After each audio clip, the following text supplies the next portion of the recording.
এক গ্রামে ছিল একটি ছেলে। গ্রামটা ছিল অনেক সুন্দর এবং আকর্ষণীয়। সেই আকর্ষণীয় গ্রামের মাঝে একটি ছেলে, ছেলেটার নাম মাহমুদ। সেও যেন আকর্ষণীয়তার দিক দিয়ে কোনো দিকে কম নয়। ছেলেটার নাম মাহমুদ। ছেলেটাকে গ্রামের সকলে ভালোবাসে। মাহমুদও বেশ গ্রামের মানুষদের সম্মান করেন, ভালোবাসেন এবং মহাব্বত করেন। মাহমুদ হলেন একজন ব্যবসায়ী। গ্রামবাসীর সকল মানুষের দুঃখ, কষ্ট বা দুর্দশার সময় মাহমুদ পাশে থাকার বা দাঁড়ানোর চেষ্টা করে। তার সাথে সাথে মাহমুদ অনেক সাহসীও বটে। তার ছোট্ট জীবনের মাঝে তার ব্যবসাটাই তার কাছে বিশাল একটি সম্পদ বা সম্বল। তার দৈনন্দিন জীবনের মাঝে তার রুটিন হচ্ছে মাহমুদ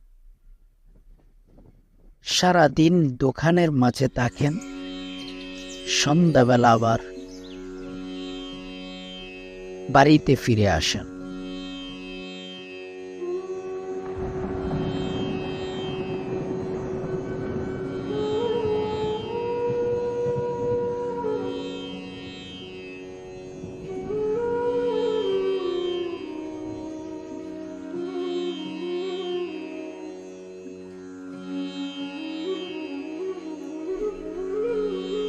এভাবেই কাটে তার দিনগুলো। তার দোকানের মাঝে বড় আনন্দভাবে দিন কাটে। সে তার জীবন চালানোর জন্য সে সারাটা দিন দোকানের মধ্যে সময় কাটায়। সারাটা দিন যাওয়ার পর মাহমুদ সন্ধ্যা গনিয়ে আসলে বা সন্ধ্যার আগ মুহূর্তে বাসার দিকে রওনা করেন।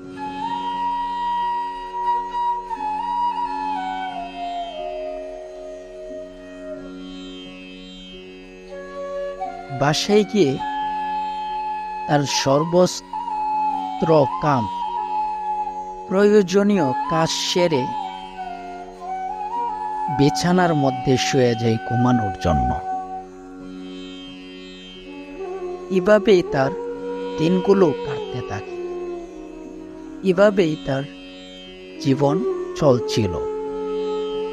হঠাৎ একদিন গ্রামবাসীর মুখে একটি আনাগোনা কথা শুনতে পেলেন।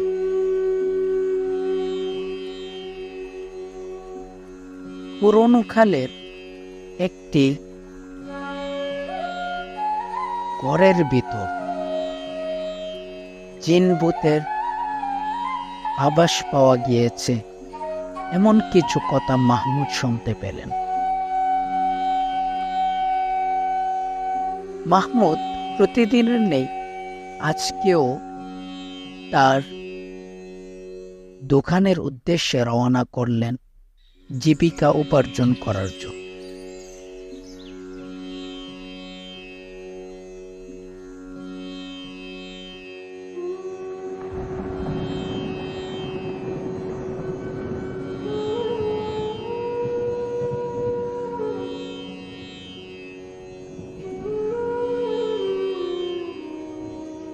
জীবিকা উপার্জন করতে করতে এক সময় সন্ধ্যা গনিয়ে আসে, কিন্তু মাহমুদ লক্ষ্যই করেনি কখন সন্ধ্যা পেরিয়ে আসে। তখন মাহমুদ তার দোকান গুছিয়ে বাড়ির দিকে রওনা করে।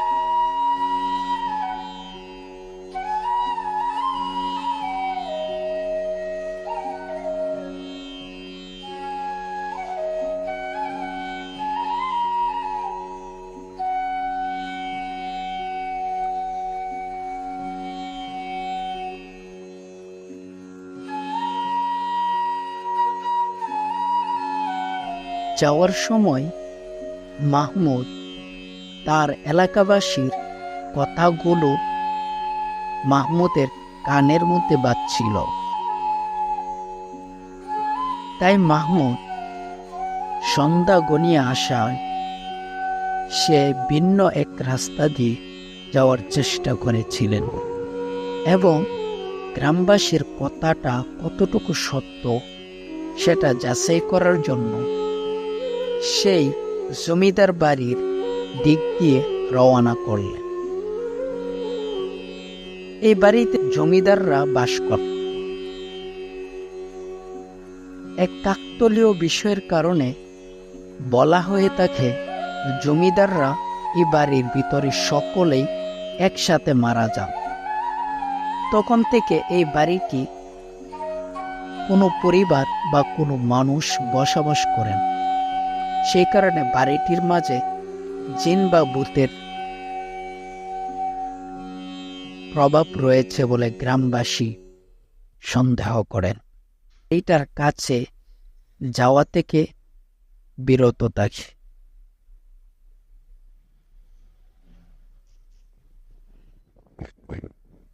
বাড়িটার কাছে যেতেই হঠাৎ কিসের একটি আওয়াজ হলেন।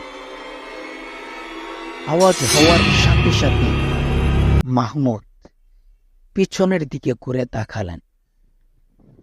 মাহমুদ এরকম করে ডান বামের দিকে তাকাতে শুরু করলেন, কিন্তু কিছুই দেখতে পেলেন না। মাহমুদ আর বিলম্ব না করে ওই জায়গা থেকে সরে গেলেন। বাড়িতে তার বিছানার মাঝে যখন শয়ন করলেন তখন তার চোখের মধ্যে একই কাজ, একই জিনিসগুলো ভাসছিল।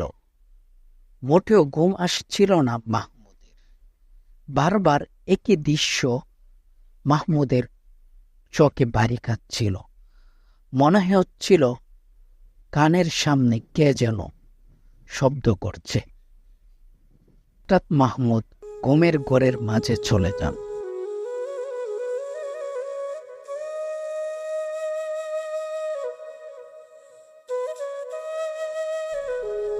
সকালবেলা ঘুম থেকে উঠে একই ভাবনা, একই চিন্তা। মনে হচ্ছে মাহমুদের এই চিন্তা থেকে দূরভীত হতে পারছে না। আমার বিশ্বাস হচ্ছে না, আমি কি সত্যি এসব দেখেছি? করতে মাহমুদ আবার তার ব্যবসায়িক কাজের দিকে রওনা শুরু করলেন। দৈনন্দিন দিনের মতো আজকেও ব্যবসার কাজ সমাপ্ত করলেন এবং চিন্তা করলেন আজ যেভাবে হোক ওই পুরনো বাড়িটার মাঝে যাবেন। ওই বাড়িটার দিকে রওনা করলেন। মাহমুদ যাওয়ার পর হঠাৎ যখন সামনে যায় তখন ভয়ঙ্কর কিছু আওয়াজ শুনতে পায়।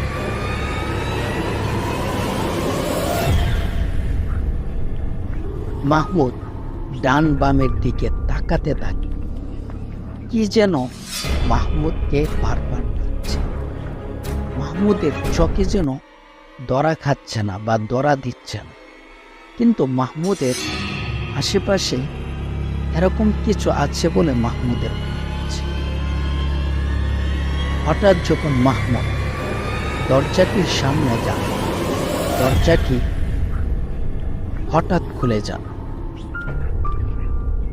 মাহমুদ অবাক দৃষ্টিতে তাকিয়ে থাকে। ভিতরে আরো ভয়ঙ্কর কিছু শব্দ শুনতে পান মাহমুদ।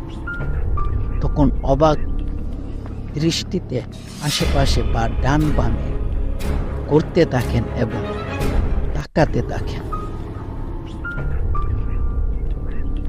অল্প কিছুক্ষণ পর মাহমুদের মতো হুবহু একজন মাহমুদের সামনে আশেপাশে দিয়ে ঘুরপাক খাচ্ছিল। আর মাহমুদের চোখে যেন বা কানে কি যেন বাজছিল, কিন্তু সেটা ধরা খাচ্ছে না। সেখানে বসে পড়লেন। বসে আসমানের দিকে তাকিয়ে মাহমুদ আল্লাহর সামনে ফরিয়াদ করতে লাগলেন, হে রব্বি, তুমি আমার সমাজকে রক্ষা করো, তুমি আমার সমাজকে মুক্তি দাও। এসব থেকে তুমি মৌলা আমার সমাজকে হেফাজত কর, জিন ভূতের আসর থেকে আমাদেরকে রক্ষা কর। তুমি স্রষ্টা, তুমি চিরঞ্জীব, তুমি রহমান। এসব কথা বলতে মাহমুদ হঠাৎ ওই জায়গার মাঝে ঘুমের ঘরে চলে যান। সকাল হতে মাহমুদের ঘুম ভাঙতে দেখে অনেকটাই পরিবেশ নরমাল দেখা যায়। মাহমুদের মনে হলো হয়তো আল্লাহ তাআলা দোয়া কবুল করে নিয়েছেন। মাহমুদ আত্মবিশ্বাস নিয়ে সেখানে দাঁড়িয়ে গ্রামের দিকে রওনার জন্য প্রস্তুতি নিলেন এবং গ্রামের দিকে রওনা শুরু করলেন। গ্রামবাসীকে বিস্তারিত বললেন।